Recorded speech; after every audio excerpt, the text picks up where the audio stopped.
Oh, the film I watched this morning, which I've finally caught up with after months away, is The Personal History of David Copperfield. It's the latest film from Armando Iannucci of The Thick of It and Veep, and he has co-adapted with Summer Blackwell Charles Dickens' classic Bildungsroman, the story of a young man making his way in the world in 19th century England as he goes from riches to rags and back again, as his changing fortunes carry him from place to place, and he encounters a range of uh, fantastic and larger than life characters. It's the quintessentially Dickens story in that way, and much of it is drawn from his own life. It's also one of the few Dickens novels that I haven't read. I'm quite a Dickens fan. I've read most of his books. I started with Bleak House, which is a doorstop, but is terrific. And David Copperfield is the one that I always felt was, well, that's the one that's just generic. That's the one that feels like it's an imitation of Dickens. And watching this film, I got that feeling really. There is little in the story that feels especially fresh or distinctive from the sort of thing that you might imagine Dickens to be.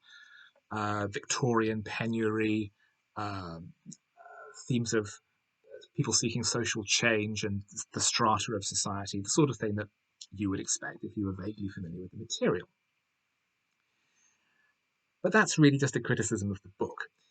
A problem with the film is that the book is very thick, and in trying to condense it down to 2 hours, firstly, it's cutting a lot of material.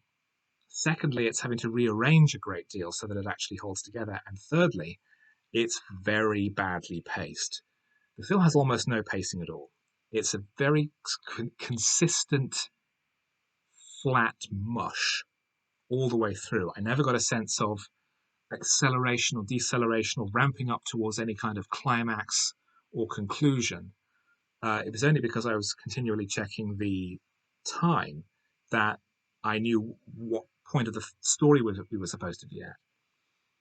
And another issue with the condensation of it is that a lot of characters who are built up as being antagonists then kind of peter out and just vaguely disappear, or things are referenced which don't really come across, or there's bits added in, and it's very poorly adapted, I feel, and it is one of the worst paced films I've seen in a long time, which is a shame because the acting across the board is very, very good. Dev Patel plays the adult Copperfield and is warm and engaging and likable.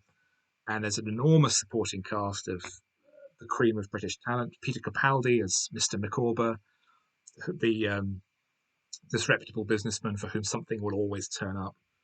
Hugh Laurie, I thought was fantastic as Mr. Dick, the childlike lodger with his strict aunt, with David's strict aunt, who in this version of the story is written more as being someone who suffers from mental health issues, but is still portrayed extremely sympathetically. David finds a way of helping him by tying all his negative thoughts to a kite and flying the kite up into the sky, and that lifts the burden from his shoulders. And I thought that was a wonderful expression of therapy in an era when none of this was really understood. Um, the film does take an unusual tack in the casting is almost completely colorblind. Um, so actors who are of non-white extraction, like Dev Patel, Benedict Wong, Nicky Amunda Bird, play characters who are traditionally written and performed as being white.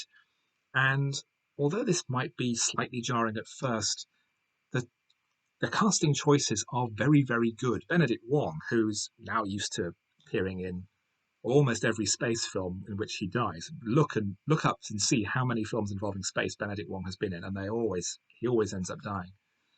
Here he plays a drunken old financier, and he's brilliantly cast, and he's hilariously funny. Nicky Amunda Bird is incredibly intimidating and mean. Dev Patel, as I said, is fantastically warm and likable. Um, the direction is maybe another issue. It's overly cinematic. It's pulling out all these flourishes here and there. We have people's memories projecting onto the wall of the room in which they're standing, or um, curtains lifted to reveal the next scene, and it does become somewhat tiresome. It's as though Iannucci is overcompensating for the very plain walk and talk televisual directing for which he's better known. And the two styles don't really mesh. It feels like he's trying super hard, and he should really just let the writing and the dialogue and the characters do the heavy lifting. His direction only needs to support that and not add a completely additional superfluous layer. So it's quite good. It's not bad by any means, but it gets by on the strength of the source material to a degree, the acting, the visuals are very beautiful, but it doesn't really work as an adaptation because, as I said, it just doesn't have any shape to it. And when you're trying to get a 600-page book down to only 2 hours, shaping it is the first thing you should be doing.